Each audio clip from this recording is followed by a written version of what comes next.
Namo Namaha Bhaktam Sarvesham Hardam Swagatam. Welcome back to the channel Sanskrit Sopanam. I hope you are doing great. I'm also good. And moving ahead in our Learning Sanskrit through Gita series, today we'll be covering the 71st shloka, the second last shloka from the second chapter of Bhagavad Gita. And this actually ties up the entire section of Sthit Prajna person. When Arjuna initially asked this question, that what is the characteristic of a Sthit Prajna person? And from verse 55, when Krishna started to give a response, this particular shloka is like tying up that entire section on Sthit Prajna person. Okay, so what he begin with in the verse 55, he is just restating that same thing in this particular shloka also, verse also. Okay, so what we can understand anyways from the verse and what we can learn from Sanskrit point of view, all this we will see. Without wasting any more time, let's quickly dive in today's video. Okay, so this is the shloka. Let me go through the shloka once. Vihaya kamanyas sarvan पुमांश्चरति निस्पृहः निर्ममो निरंकारः सा शान्तिम् अधिगच्छति. Okay, so this is our Mool Shloka here, and this is the Padacheda version. So let us see what all Sandhis we can spot here. So in the first Pankti, we can spot a Sandhi between these two Padas, Puman and Charati. And what Sandhi is this? So there is a Ashtadhyayi Sutra, Naschavya Prashan, that guides this particular Sandhi. Okay, this particular Sandhi does not have any specific name, but the Sutra is Naschavya Prashan. And what is the rule? The rule is whenever you have a Padant Na. Okay, so Nakara, which is occurring at the end of a Pada. Okay, just like here, Puman. So whenever you have a Padant Nakara, which is followed by a Chav letter, which itself is followed by a letter. Okay, so the Sandhi rule is bit elaborate, but very easy to understand. See, Padant Nakara, you understood. The Nakara which is occurring at the end of a Pada. Okay, just like here, Puman. What is the Chav and What are these? So these are Pratyaharas. So this technical term Pratyahara and all, this is coming from Maheshwar Sutrani.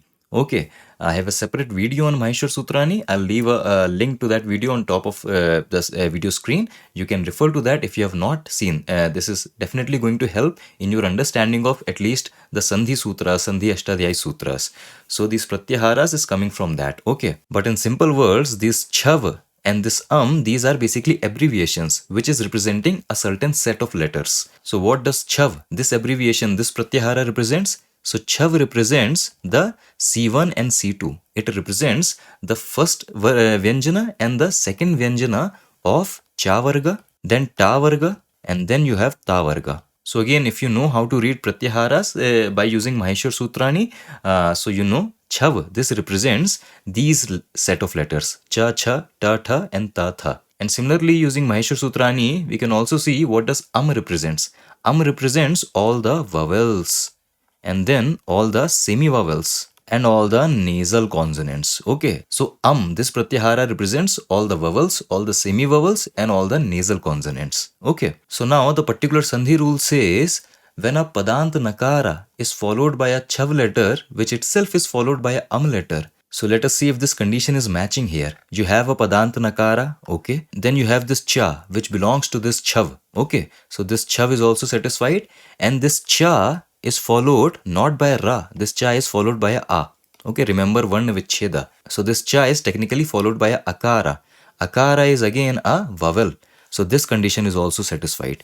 So in these Padas, Puman and Charati, this entire condition is satisfied. Padant Nakara followed by a Chav letter followed by a letter. Okay, so this is the precondition for this particular Sandhi to happen. And what is the Sandhi change? So if this entire condition is satisfied, then in place of this Padant Nakara, you will get a Anuswara and a Sakara.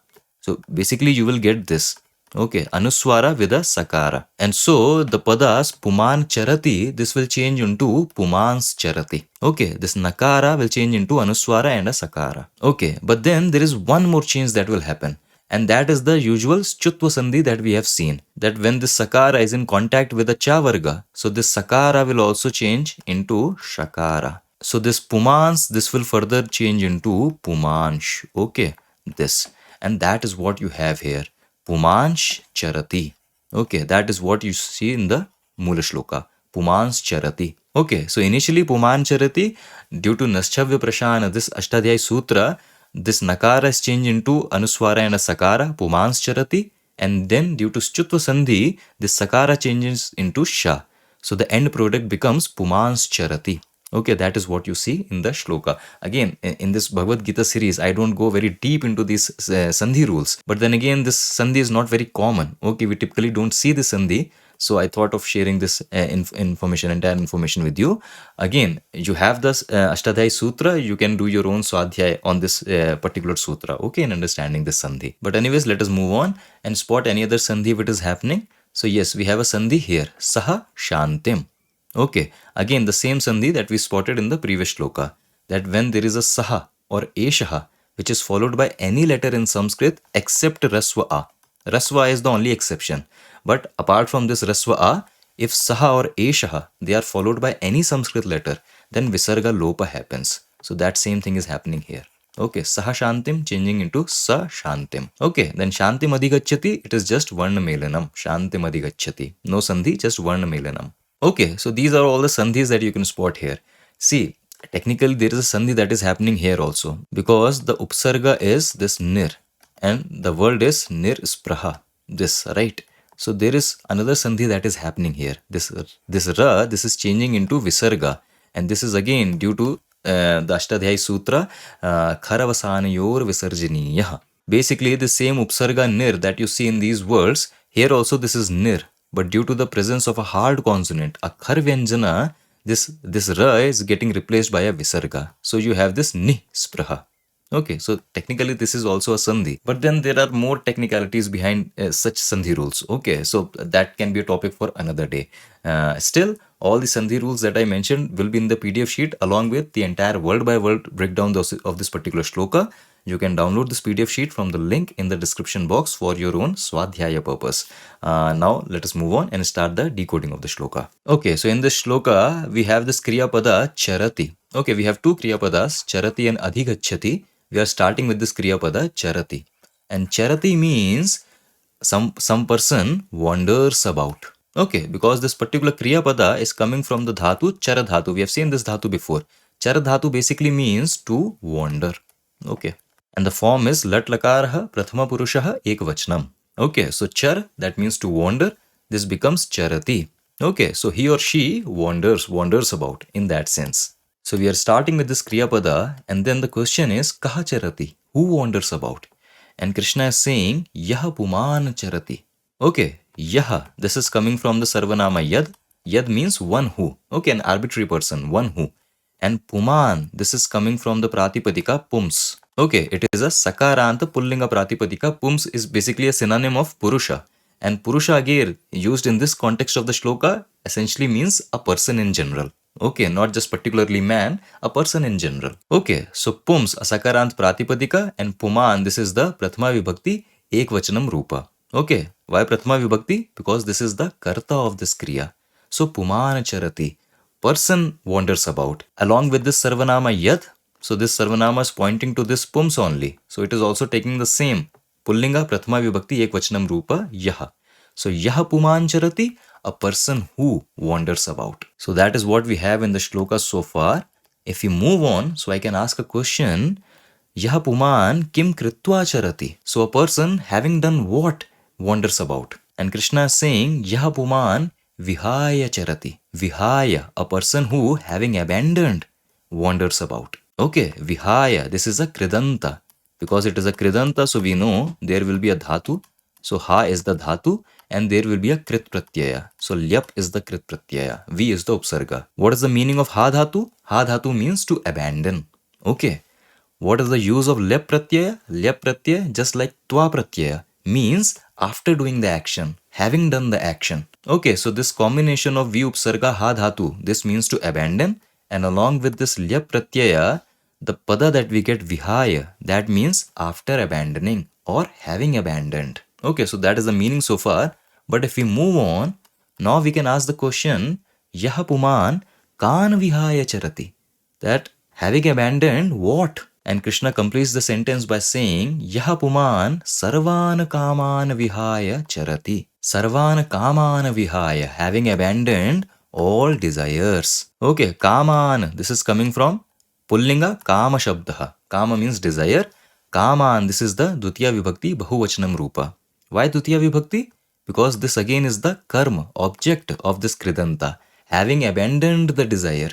So this is the karma of this kridanta, that is why it is in Dvitiya Vibhakti. And desires, so Bahuvachanam. And then I want to say having abandoned all the desires.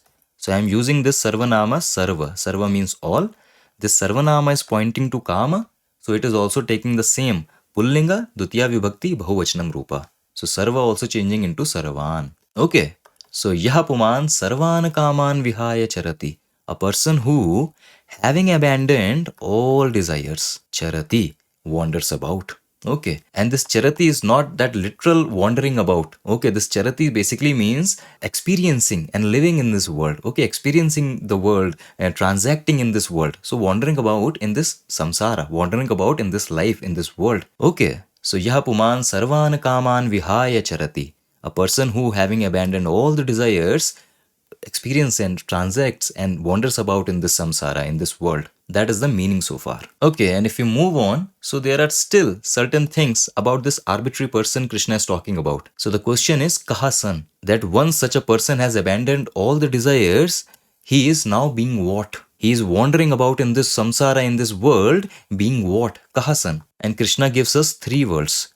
Nisprahaha, Nirmamaha and Nirankaraha. Okay, see, all of them are samast padam and all of them are using this upasarga nir. Nir in this samaspadam is giving the flavor of abhavaha. Okay, abhavaha or absence of that thing, lack of that thing, devoid of that thing. Okay, so the first pada nisprahaha. Ispraha, this basically means ichha. Ispraha is ichha, desire, kama. So nispraha basically means without longing. Then nirmama. So mama, this basically is referring to the sense of myness. Okay, this sense of myness we have, my building, my job, my name, my property, my car, my family, my this. So this mama is referring to that mama bhava, this feeling of myness. And nirmama, so without the sense of myness. And then nir ahankara.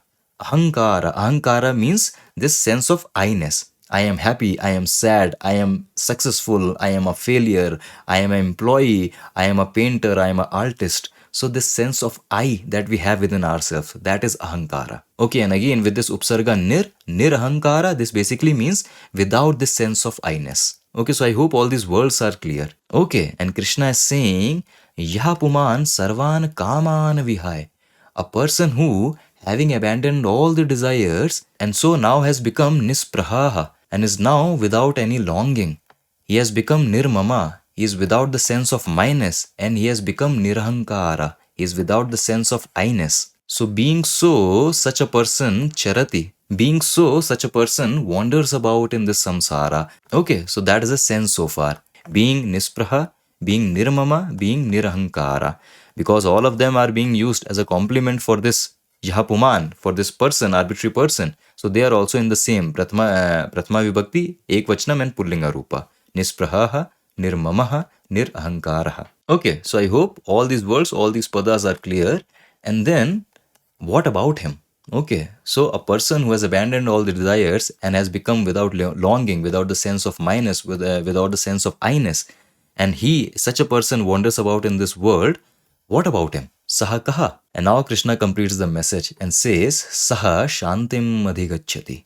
Such a person, he attains, adhigacchati attains shanti. He attains peace. And this peace is that absolute peace. Okay, so that is how he is concluding the statement. Saha, again it is coming from Tad Sarvanama because it is again pointing to this arbitrary person Puman. So it is also taking the same Pullinga Prathama Vibhakti Ekvachanam Rupa. So Saha, adhigacchati. So gam dhatu means to go. But along with this upsarga adhi, this combination adhi plus gam, this means to attain. Okay, to attain to something, to obtain something in that sense. So adhi plus gam to attain, and the rupa is lat lakaraha prathama purushaha ekvachanam. So adhigacchati. Saha adhigacchati, that means he attains, he obtains. And he obtains what? So shanti. Okay, shanti is the karma of this kriya. So it is in the Dutiya Vibhakti Ekvachanam Rupa, shantim. So saha shantim adhigacchati. Such a person, he obtains absolute peace. Okay, so I hope all these words, they are clear. Let us see the Anvaya along with the Anuvada. So Krishna is saying, Yaha puman, a person who, sarvan kaman vihaya, having abandoned all the desires, and so nisprahaha, nirmamaha, nirahankaraha san, And so, being without longing, without the sense of minus and without the sense of I-ness, etat jagat charati, moves about, wanders about in this world. So basically, Krishna is describing a certain kind of a person as saying that a person who wanders about, moves about, interacts and transacts in this world, but how? Having abandoned all the desires and so becoming free of all the longings, becoming free of this sense of minus and becoming free of this sense of I-ness. So a person who in this fashion wanders about in this world, saha shantim adhigacchati, he obtains that absolute peace. Such a person obtains absolute peace. Okay, so that is a shloka. See, again, as I said in the beginning of this video, when Krishna starts to give reply to what or who is a sthita prajna person, from the verse 55 onwards, there also he was talking about prajahati sarvan kaman, and the one who has cast off all the desires. And here again he is reinforcing that thing, that sarvan kaman vihaya, having abandoned all the desires. Okay, so he is restating that same thing again, as tying up this entire section. Okay, what he is saying, that having abandoned all the desires. So with this first statement, he is basically hinting at the cessation of the ego. Okay, see, all the desires, they will only end when we stop to see ourselves and the outside world as two different things. Okay, in the last to last shloka, in the 68 to 69 shloka, where Krishna spoke about that what is nisha for all of us, what is in dark for all of us, that is where a yogi, that is where a person of sthit prajna, he lives. That is where a sthit prajna person lives. So what is dark for all of us? The true nature of reality. Okay, what we see in the outside world and in our own subjective inner world is different names and forms, and we get stuck with those names and forms. We only see names and forms, so we also consider ourselves one particular name and form. And so we have this sense of duality, that this is me and then everything is beside me, everything is outside and separate from me. That is what is our living reality. Okay, but what does a yogi sees? What is in dark for us? What we are ignorant of? In that knowledge, a yogi lives. And what is that knowledge? That everything is indeed Satchidananda. Everything is indeed that same pure consciousness, pure existence, pure bliss. Okay, that's the same Brahman Satchidananda. So it is not duality. Okay, then this duality ends. So that ends this ego. That is the cessation of the ego. And when that cessation of ego happens, then only this sarvan kapan, having abandoned all the desires, then all the different sense inputs that are coming within you, they do not agitate you. As it was hinted in the previous shloka, that a yogi is like a samudra, that even though which is being continuously fed, it does not become undisturbed. So same is the case, that when such a vision has been attained, that you do not get stuck in the name and forms, and you can see the true essence, true tattva behind all those name and forms. You can first hand experience the oneness of this entire creation. Then those sense inputs that are continuously from the outside world, that is continuously being fed in your mind, they do not agitate you. It is chitta vritti nirodha, the complete cessation of all the vrittis, all the agitations of mind. Okay, and such a yogi alone can for such a yogi alone we can say that having abandoned all the desires, because then those sense inputs do not generate a desire. Okay, because there is no duality left. Who is a knower? What is to be known? Okay, who is the chaser? What is to be chased? In that sense. So again, it is a very lofty idea, but this is a culmination of the second chapter of Bhagavad Gita. So in a way, it is a culmination of the entire philosophy.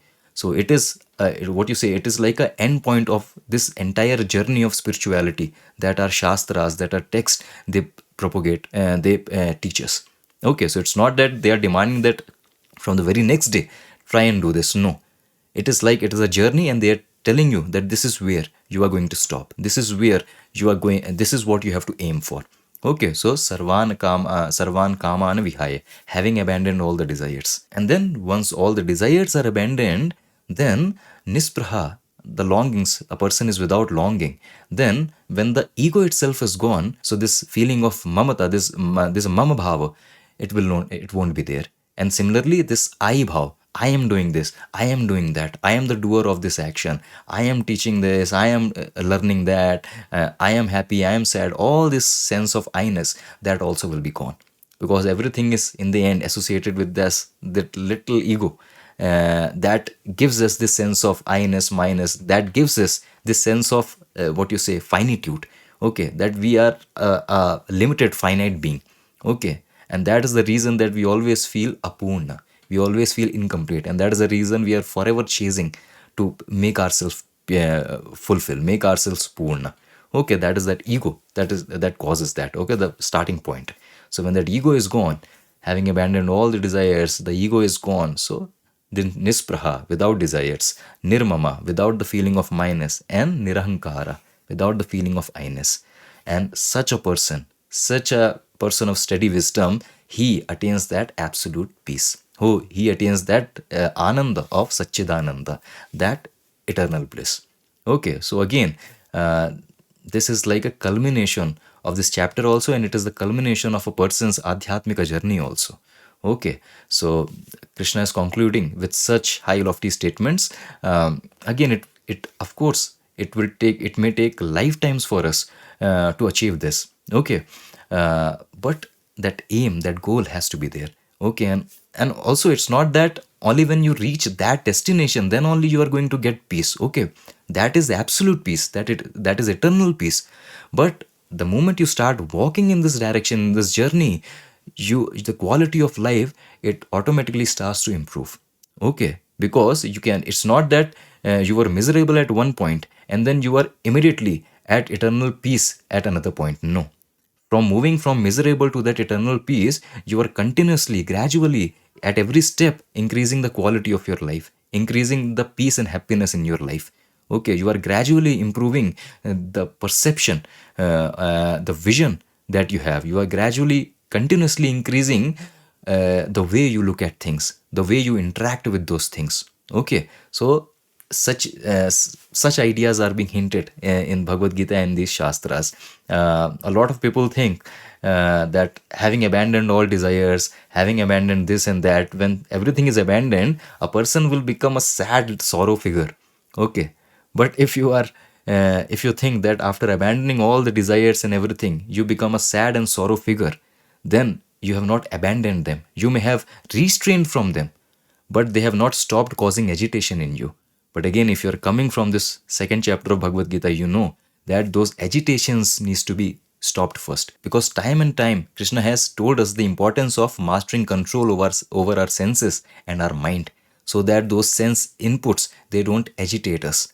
Okay, only when these sense objects and these things stop to agitate us, then only we can truly, sensibly abandon these desires. Okay, and then when we abandon these desires, we do not become a sorrow a sad figure. No, we become an inspiration for others, because then what the work we do is of the top quality, because there is no egocentric attachment to that work, there is no egocentric limitation to that work. So then we become inspiration for all. So abandoning all the desires, it does not make you a sad sorrow figure. No, abandoning all the desires is for those who have complete control over their senses and mind. That is the intelligent renunciation. That is a sensible vairagya, sensible renunciation that our Shastras teach us. And when we achieve that, then we don't become a sorrow figure, we become an inspiration for us and for all of us. Okay, such were our great rishis, our great gurus, our great acharyas. Such are great heroes all over the world who are able to achieve this thing.